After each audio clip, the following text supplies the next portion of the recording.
Come on in, welcome to my home. It's early morning, and it's the Wednesday before Thanksgiving.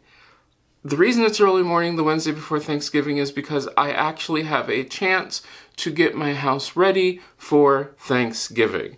Now, it doesn't have to be Thanksgiving, it can be any sort of family get-together, but there are a few things I really want you to think about before your big family get-together, and this is the day to do it, the day before, because things which you might think work really well won't, and we're going to try to avoid some of the major hassles that you can have by not preparing. A lot of people don't. A lot of people wait till the day of the event and then they rush around their house like, "Whoa!" Don't do that. Because there's some considerations to be thinking about you and your family, especially about your family. But let me get my day started because, it is a sort of a busy day. Now, if you're anything like me, your day usually starts off with dishes. I don't mean dishes that you had from the night before because you've already done those, right? These were from breakfast or something that you're saving for a later project. You're gonna have to wait and see what that is. But you want to get as many things out of the way as you possibly can because that's going to become very important later on. Like very, very important. And the thing to think about as you're putting things away, think about if you were in this house and you had to get something, would you know where it was? Would you know that my blender is in this corner cabinet? Probably not. You probably wouldn't. But things that people need to get a hold of on Thanksgiving, they really do need to know where they are. And the spoon. The spoon goes into my dehydrated peanut butter or powdered peanut butter. So, yeah, that's where it goes. Alright, dishes are put away. When I think about people coming over, I have to think about how are they going to truly access my place. Now, if you've been watching this channel for a while, you know that just to get to my home can be its own challenge. You actually have to walk around things, but we're not covering that today. We're going to cover from the front door in. So let's talk about that. At the front door, as I come in, oh, hey, wait. Here's a problem. Do you have people who are going to have special needs, special something, or things which your house normally is not set up for? Right away, one of the bizarre things that my house has is a TV cabinet right by the door. So if you are coming in with a wheelchair, if you're coming in and you need extra mobility, I have a couch on one side, this cabinet on another. Right now, my ottoman is just in a weird spot, I'll tell you that right now. That's a whole other issue. But I need to think about what needs to be cleared out and what doesn't need to be there, which would be the same thing. And what things do I need to have put in place? I have a closet that has a whole bunch of stuff in it. There's lots of stuff in there. Now, if people are going to be wearing coats, this is where I'd need to put my coats. So I need to empty this closet out and have it so that my guests can put their coats in there, which means enough hangers, enough space around it so that people who are still sitting on the couch can sit there comfortably without people going over to in front of them trying to put on coats and things. You have to think about flow. Flow's important. Then once you get in, what do? Your goal as a host is to make everybody comfortable in your home. Your goal as a guest is to let the host make everybody comfortable in their home and to make the experience not completely about yourself. Here's where this comes into some problems. If you have somebody who might have special needs, that sort of thing, you want to do your part as a guest to make sure that it doesn't become all-consuming for the host. However, you as a host need to also do things to make sure that your guest isn't all consumed with making sure that their part of it isn't next to impossible.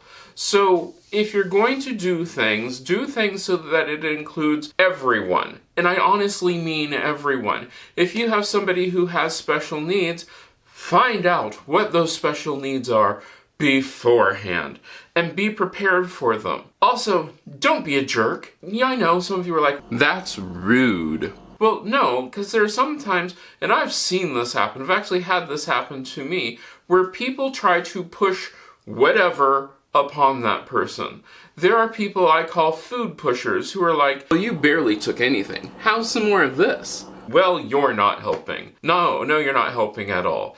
If that's what the person wants, that's what the person wants.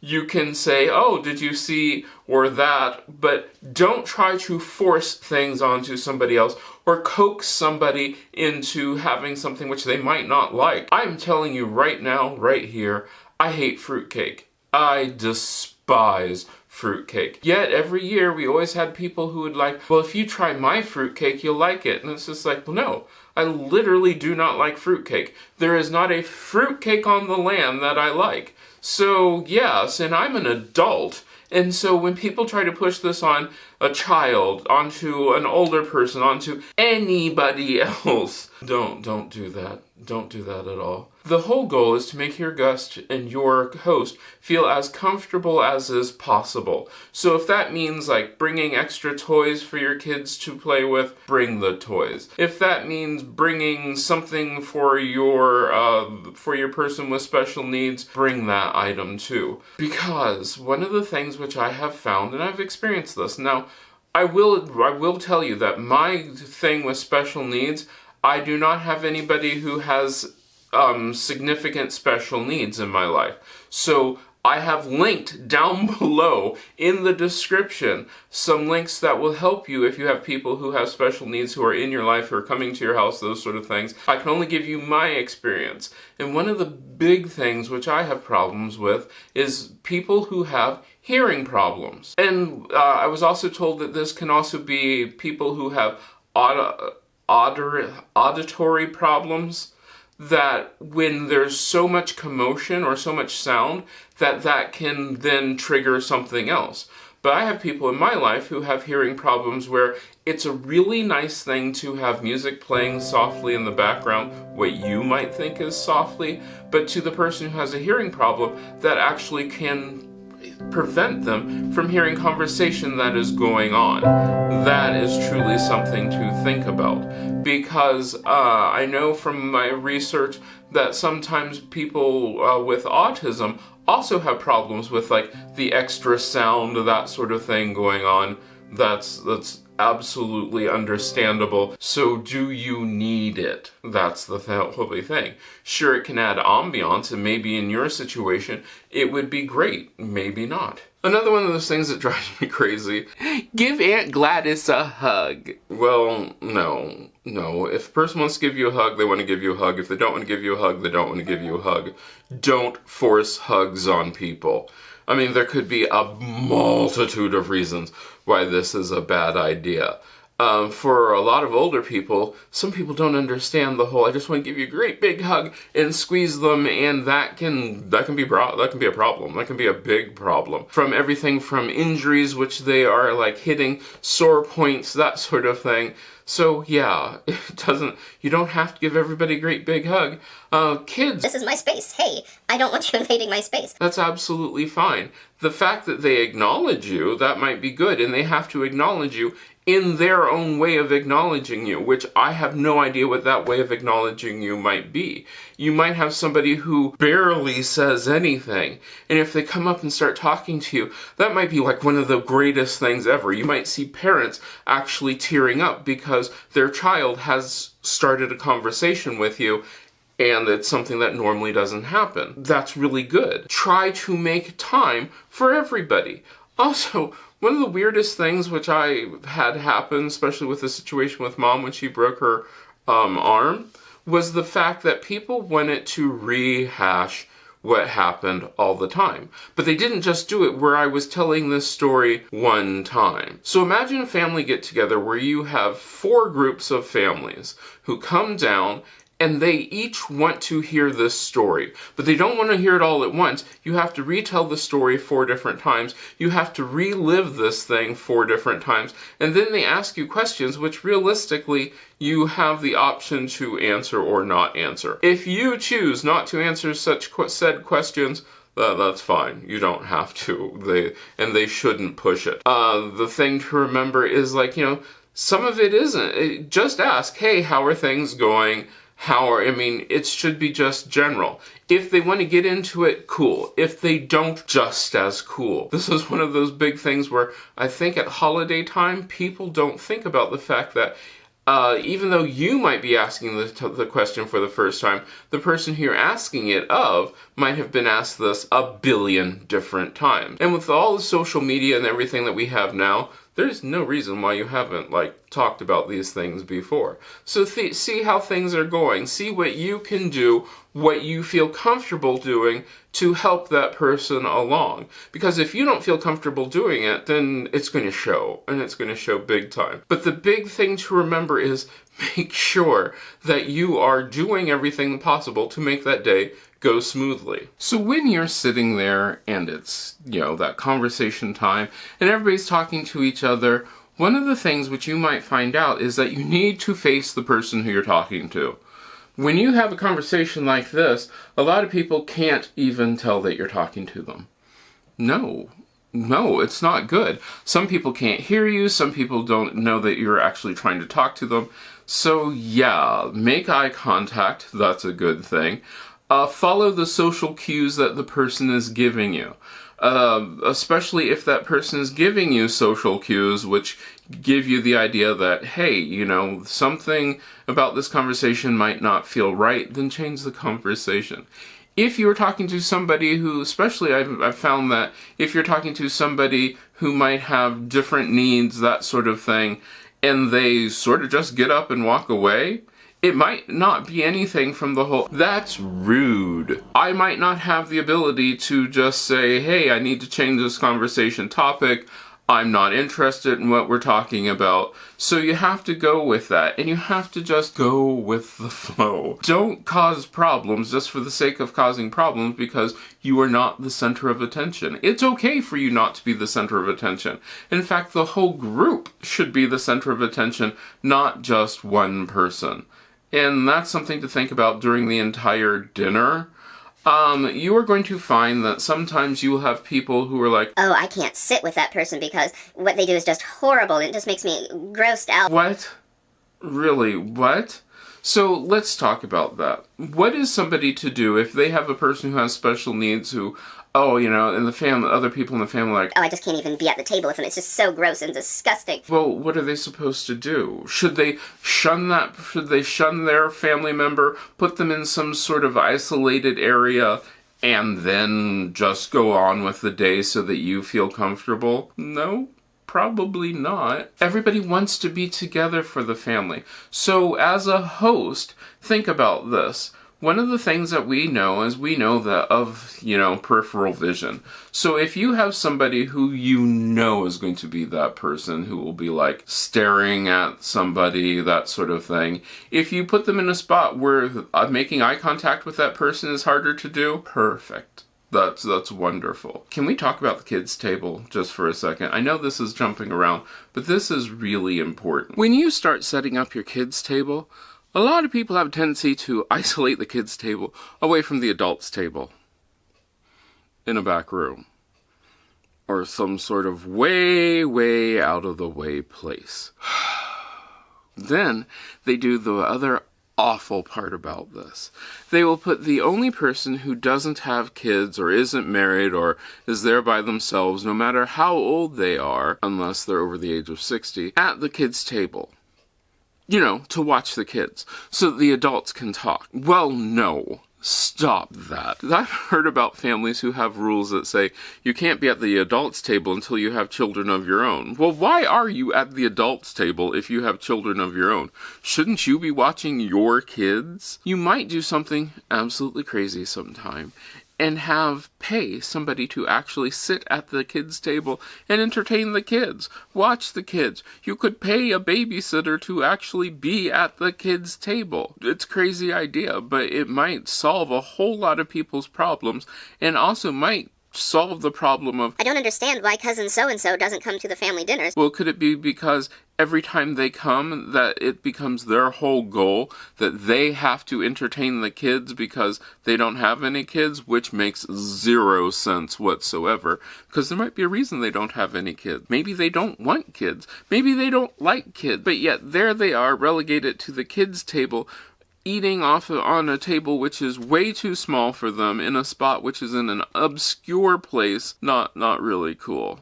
Not really cool at all. So think about that as you are setting up your table. If a person's an adult, they should probably be at the adult table. If they are married, unmarried, whatever, they should probably be there.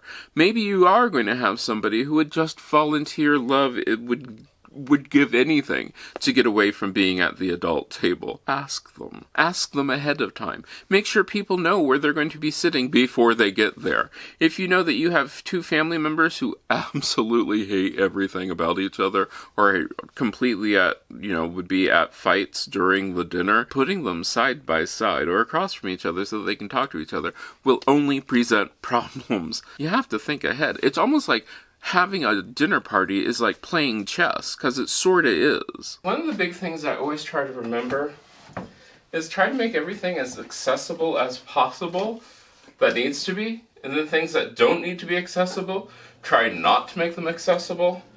Like this stand. If somebody's sitting here on the sofa, I do have a coaster on the stand, and I have a wireless charger on the stand, because let's face it, people are going to want to charge their phones, those sort of things. But like the stack of books that I read all the time, however, for Thanksgiving, do they need to be out there? Nope. My remote for my TV, does it need to be there? Probably not. No, so I'm going to put it away. But I am going to put it in a spot that is accessible in case somebody needs to turn it on. And while it might be great to have the things that you love to play with around, if you don't want other people to play with them, don't have them around. And while some things you might remember are always there, a tripping hazard is a tripping hazard. So move anything out of the way which could be a tripping hazard. Rugs, trash cans, that light switch that you have to weave your hand past the decorative items to get to, breakable things, all of that stuff just needs to be moved out of the way, because you want to have enough room and enough space and enough of everything so that way you don't have to sit there going, oh no, is somebody going to break things? Also, and here's the big one, if there's stuff that you don't want people to see, like you have things in your cabinets or in your drawers, or you're worried about Uncle Fred going through your stuff, move the stuff that you really don't want people to have access to. Here's a sneaky thing, put it in your car and lock your car. Because for them to get into your car, they're going to have to get your keys, get into your car. By that time it becomes a whole awkward situation. So yeah, you can put that stuff that you don't want prying eyes to see in a place that prying eyes won't see. The other thing to remember is if you have kids, remind them that going through things is a bad thing. It's a horrible thing. So they don't need to go through stuff that is not theirs. But if you bring stuff for them to do so that they're not just bored out of their minds doing nothing, they'll have less of a tendency to want to do that. And just so that we can be clear, a person's worth to humanity is not comprised upon whether or not they are married or have children. In fact, your need to know if they are planning on getting married or if they want to have children is sorta not important. No, not at all. So when you walk up to somebody and say, hey, you're X years old and you're not married yet, when are you planning on getting married? Or you're X years old and you don't have children yet, when are you going to have kids? We don't know what that's going to bring up. We don't know if that person's tried to have kids or not, or if engagement has just broken up. We have no idea. And realistically, none of that is really your information that you need to have. So one of the things to think about is the fact that, what do you really need to know? And by the way, if you have suggestions on how they can control said person, child, adult, whatever, are you their doctor? No? Okay, so then telling them, well, you should be doing this or you should be doing that might not be all that helpful. Now, Are there ways that you can frame that up? Yes. I've found that I can say things like, in my situation, here's what worked for me. And when it comes to things like, how to raise kids, I have no idea. Like, none. I could probably teach your kid to fetch or roll over, possibly play dead. That one's sort of iffy. But other than that, no, I can't give you ideas on how to raise children. When it comes to how to help a person who's had an injury, oh yeah, I can give you ideas on that. I can give you ideas on what worked for me in my situation. Will it work for you in your situation? I don't know. I have no idea. But it is something to think about, and that's where a lot of this comes in from. It's just like, what will work, and what can you do, and what things will help the person who you have coming to see you. One of the things which I've found which drove me absolutely nuts is the whole, we only think about how the person's going to get in or out of the house. In my house, I am all on one floor, so as long as you get into my driveway, you can probably make it into the front door. No real big problem. However, if you can't get into my driveway, that can be an issue. If there's not a spot to load and unload the person, can be an issue. If you are by yourself, and your whole thing is I have to stop in the middle of the street, help the person get out of the car, and if there's nobody waiting there to help that person into the house, that can be an issue. Now, I personally do not have that situation, but I have seen that happen where, you have your loved one standing there alone waiting for you to find a spot for your car so that you can come back to them and help them inside the house. That's a problem, especially if you live in a big city where parking is this big issue. That's a big problem. It can also be a big problem with kids and all that sort of stuff. Yeah, that's a big problem. The other thing is story time. I love story time. When the family sits around and they talk about things that they used to do, if you are a kid and you are subjected to story time, that can be the most boring thing on the face of this planet. Because you have no, visual anything. We live in a visual society. So now that when you do story time, you could probably put the pictures of whoever you were talking about up on a screen, TV, whatever, so that way there can be some sort of reference that your children will have to talk about that. And can we talk about when we're going to eat? I know a lot of people who do this for various reasons, where they're like, dinner will be at 3. Okay, cool. Then you get there at 3 and people are like, well, we have cocktail hour from 3 to 4, and then a pre-dinner whatever from 4 to 5, and dinner's actually at 5. Not very cool. The whole big thing is, be honest from the beginning.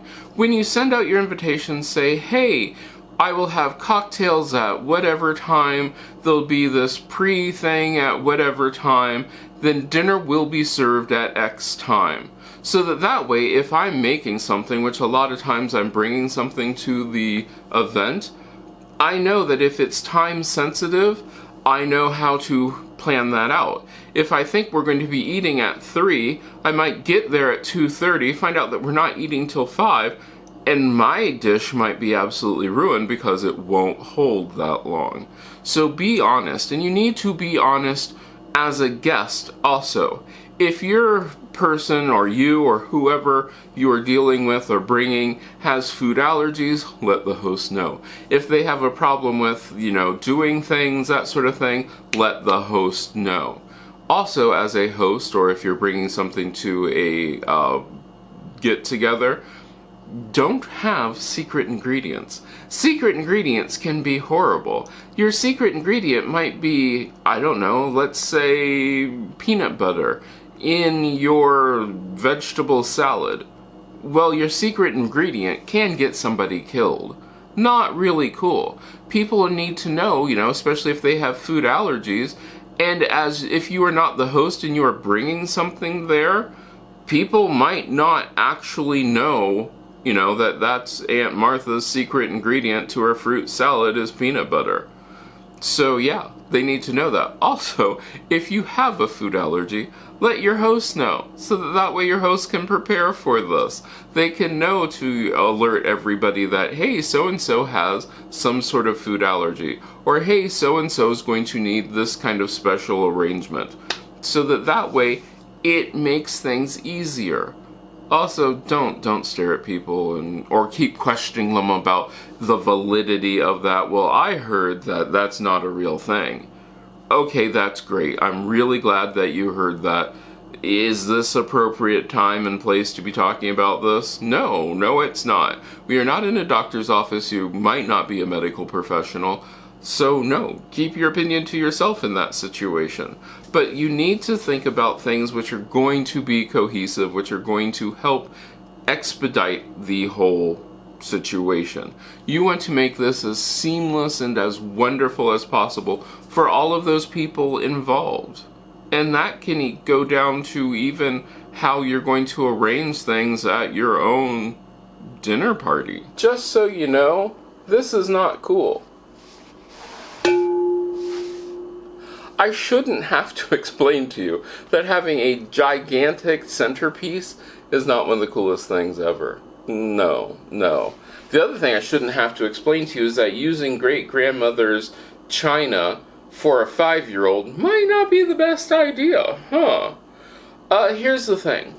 You'll see a lot of families who get together for Thanksgiving and those sort of things, and they want to pull out all the stops and use that 10,000-year-old tablecloth as you're having cranberry sauce and gravy and greasy things which are going to drip upon your 10,000-year-old tablecloth. Don't do that, because that makes life really stressful. You think about that the entire time that you are there. Your whole thought is, oh my gosh, I hope I don't drop something on this ridiculously expensive tablecloth. Nope, don't do that. We want this to be relaxed and calm, and so that everybody can just enjoy themselves. So, using great-grandmother's precious china that cannot be replaced and each piece cost $1,000, no. This would be a great time to just get out the fun stuff. Now, if you're having a champagne brunch, where you're just serving champagne and, I don't know, something that won't stain stuff, feel free. Go ahead. Get out that stuff. But if it's supposed to be a relaxed, calm, peaceful kind of event, then have relaxed, calm, and peaceful kind of things that you are actually using. This also helps for people who have special needs people so that they don't feel the whole urgency about the whole I have to be careful to make sure that my person who's with me doesn't knock something over, doesn't drop something, spill something, whatever, because then the evening or the event is not that much fun. It's more of a work in progress as you are watching your person and that sort of thing. But also, the other part about this is, as much as we want to give people who have family members who have special needs a time off, if you're going to assign that person, and I do want to use the term assign, if you're going to say, hey, this family member needs to have time off, so we're going to put this person in charge of that, another person in charge of that family member, let that other person know way ahead of time. Make sure that that other person is volunteering to do this rather than being assigned to do that, because forced volunteering never ever works out right. I talked about this before. Forced volunteering can make this whole situation ridiculously bad. And I mean ridiculously bad. But it's important to think about, to plan ahead, to look at the things which are going to happen and think, hey, how can I make this event easier and simpler for everyone? If that means you're going to have to do a little research tonight, do a little research. Ask a lot of questions. If you have people coming over, ask them questions. If you are going over, tell people what they need to know so that way they can plan ahead. Do not spring this on them at the door and say, oh yeah, my person or I am allergic to air in food, so none of your food can have air in it.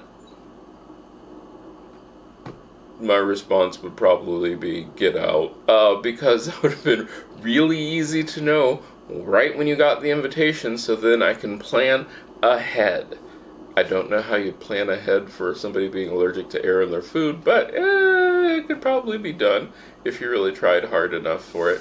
So, tonight, I know this is a big project for you to think about at this late moment, but think about it. Think about the people who are coming over, what the needs are of the people who are coming over, what the needs are of the family members of the people who are coming over, because maybe the family member, the person who's coming over, needs a place to change diapers or needs a place to feed, because a lot of people are like, well, I just had a baby and I like to breastfeed. That's really cool. But are they comfortable, as we've now gone through the whole we shouldn't shame people who are breastfeeding in public, but is the person who's breastfeeding in public comfortable with breastfeeding in public? Do they want a private place to do that? If they do, cool, give them that private place.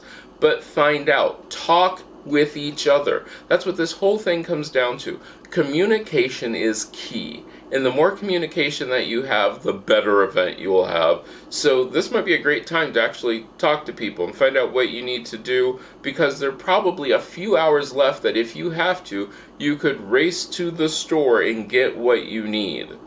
Put a mask on, get out there, get what you need, and hopefully then that will have a great time.